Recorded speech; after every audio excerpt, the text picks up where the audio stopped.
Well, the Homeland Security Department is officially rolling out its latest attempt at securing the U.S.-Mexican border. It's approved funding for a 28-mile virtual fence that will use radars and surveillance cameras.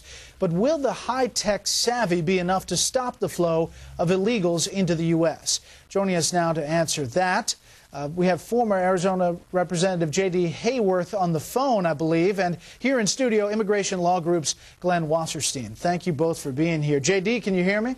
Brett, I can. I trust you can hear me as well. I can. Let me ask you about this virtual fence. Something tells me you don't like it. Well, Brett, unfortunately, the virtual fence is part of virtual progress that has been virtually non-existent.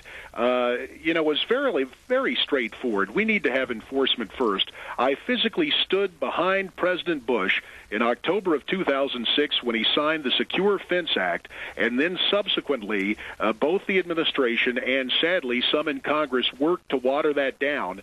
That forced Duncan Hunter to reintroduce Enforce the Secure Fence Act, and it just defies imagination and common sense.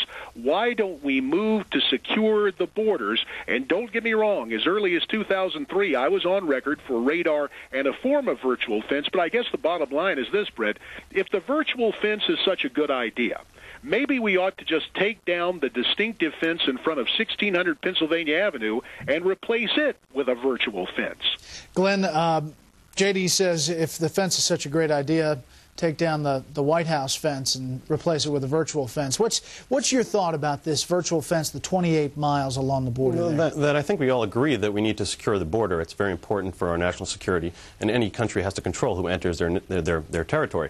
The question is, we have to do it wisely, carefully, and responsibly. So, of course, it makes sense to try, at least, to utilize the latest technology. Now, certain areas of the border are going to have to be secured with traditional barrier fencing. Now, other parts of the border will be able to utilize the latest technology and minimize the impact of the people living on the border, as well as the environment on the border itself. So the key here is we need to secure the border, but we need to secure it without destroying it. Yeah. J.D., I mean, you hear that.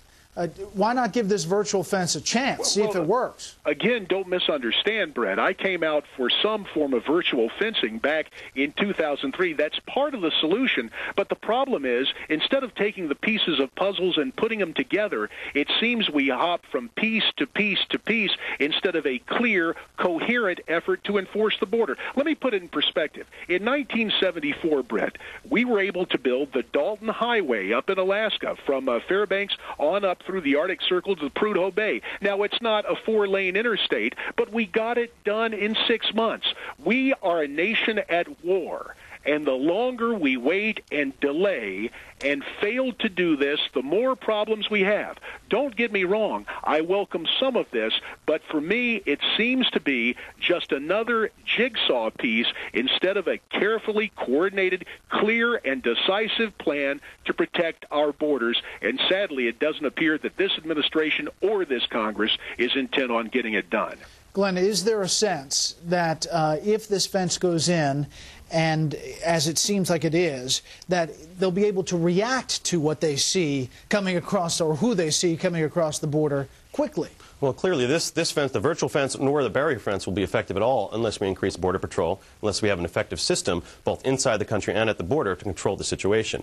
I think it's important to view the fence in general as part of a broader strategy to fix our broken immigration system, along with increased immigration enforcement at the workplace, and along with a guest worker plan that can bring people in legally so people are less tempted to come in illegally. I think it's important to notice that that this border will not be secure unless we take away the incentive to come across the border. We have to allow people to enter legally, and we need an immigration system that reflects our labor needs. Okay, Glenn Wasserstein, J.D. Hayworth on the phone. Thanks for both chiming in on this virtual fence. I appreciate it.